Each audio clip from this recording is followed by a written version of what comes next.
नमस्कार साथियों, स्वागत है आपका हमारे ऑफिशियल यूट्यूब चैनल आशीष एडटेक में।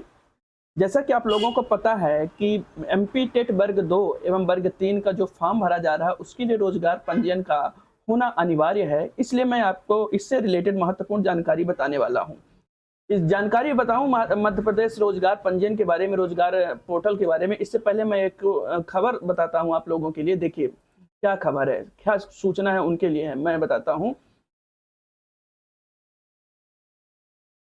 तो देखिए दोस्तों, न्यूज़ ये है कि आपको पता है कि जब आप रोजगार पंजीयन करवाते हैं, नए नए अभ्यर्थी की मैं बात कर रहा हूं जो नए रोजगार पंजीयन बनवाते हैं, तो आपको समग्र ई केवाईसी करवाना होता है। समग्र ई केवाईसी, समग्र में ओटीपी जाती है। यहाँ पे जो जानकारी है ये महत्वपूर्ण है आप लोगों के लिए कि यदि आपके रोजगार पंजीयन बना भी है और समग्र ई केवाईसी नहीं है तो थोड़ा सा सतर्क होने की जरूरत है, क्योंकि समग्र पोर्टल जो है तो 6 दिन के लिए बंद होने वाला है दोस्तों। 4 फरवरी से लेकर के 10 फरवरी तक ये मेंटेनेंस में रहेगा, तो उस समय आपकी समग्र ई केवाईसी नहीं हो पाएगी। ये सबसे बड़ी न्यूज है आपके लिए। समझने वाली बात है, समझिए मैं क्या कह रहा हूं। समग्र पोर्टल का रोजगार पोर्टल से क्या संबंध है, आप समझ रहे हैं? क्योंकि रोजगार पंजीयन जब हम करते हैं तो समग्र पोर्टल पर ही समग्र आईडी डालते हैं, जो कि समग्र पोर्टल से हमें केवाईसी करवाना होता है।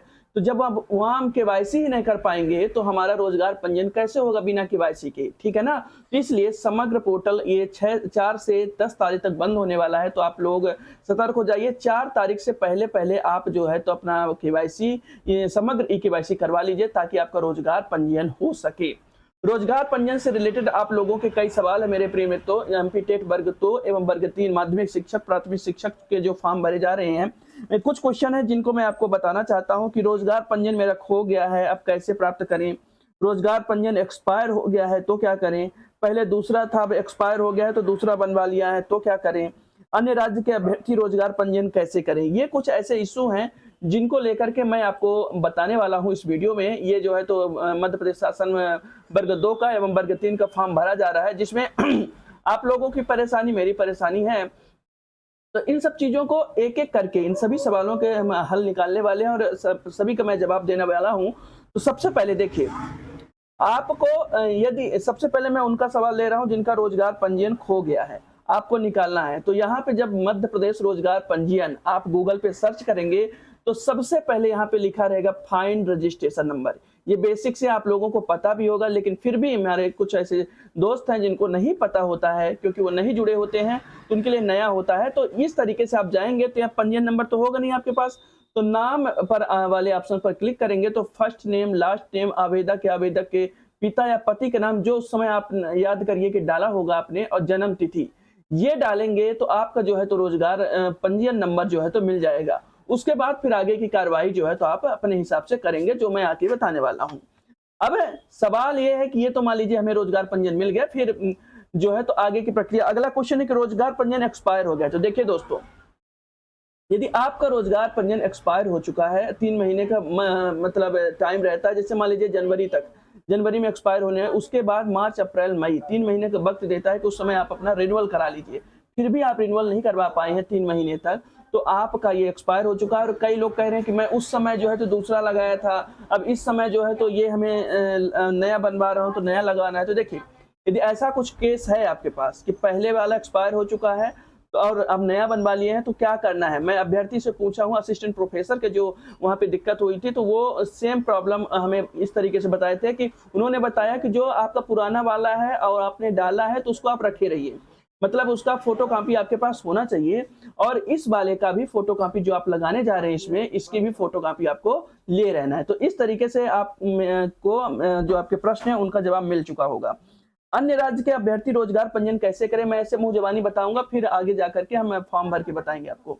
देखिए, अन्य राज्य के अभ्यर्थी जो है तो रोजगार पंजीयन जहां पे आता है कि मध्य प्रदेश के मूल निवासी हैं, हाँ या नहीं, तो वहीं पे जो है तो आपको नहीं पर क्लिक कर देना है, ठीक है ना? और जो एड्रेस में प्रॉब्लम आ रही है, ये करेक्शन यहाँ पे इस साइट में नहीं है, तो हम क्या करें कि जैसे कि मध्य प्रदेश बस आता ही है, आप लोग कह रहे हैं कि एड्रेस तो मध्य प्रदेश का ही बस आ रहा है, तो हम करें तो करें क्या? चलिए देखते हैं इसमें क्या किया जा सकता है, बीच का रास्ता क्या होता है। तो चलिए सबसे पहले पंजीकरण या नवीनीकरण शुरू से हम देखते हैं कि रोजगार पंजीयन कैसे करना है। हम उस दोस्त को लेकर साथ में चल रहे हैं जो बिल्कुल नहीं जानता है, तो हम आएंगे इस पोर्टल पे और यहाँ पे देखिए साइन अप पर क्लिक करेंगे।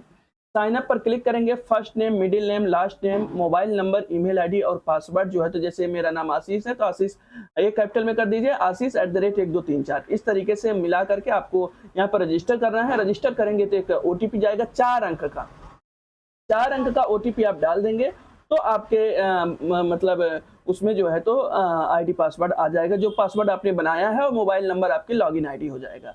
फिर आप साइन इन पर क्लिक करेंगे, साइन इन पर क्लिक करके कैप्चा डालेंगे।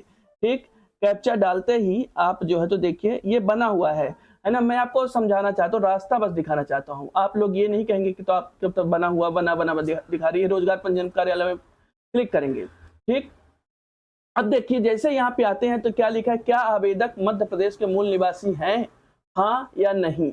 यदि हाँ, या यदि आप मध्य प्रदेश के हैं तो हाँ पर क्लिक करेंगे, तो समग्र आईडी यहीं पे डालना है दोस्तों। जो मैं आपको बता रहा हूँ कि जिनकी केवाईसी नहीं है, प्लीज 4 तारीख से 4 फरवरी से लेकर के 10 फरवरी के बीच में पोर्टल बंद रहेगा समग्र वाला। तो केवाईसी नहीं होगा तो आपका फॉर्म नहीं भर पाएगा, क्योंकि आपका रोजगार पंजीयन नहीं रहेगा।